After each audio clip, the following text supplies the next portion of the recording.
Whatever the leader says gets leveraged. Whatever the leader does is watched and seen, it gets leveraged. So let's start with 10x leadership. And 10x, this is a term that's used a lot, and I think a lot of people may have even watered it down. There's a vision that's associated with this 10x.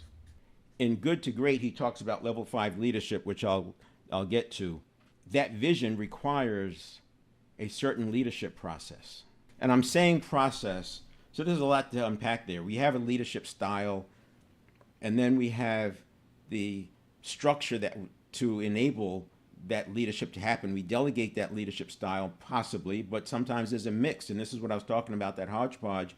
Sometimes you have some people leading like a family environment, and you have other people leading like a team environment. You have somebody else leading with command and control, and you have somebody else leading as a team or as a coach. I like to go with leader as coach, especially for the small business.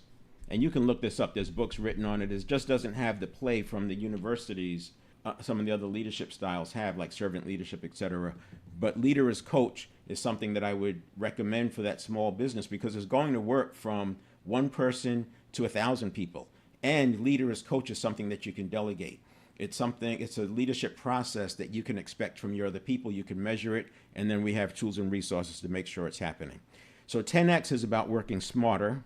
And I know this is thrown around a lot, smarter, not harder. It doesn't mean you're not going to be working hard, but you'll be working on the right things.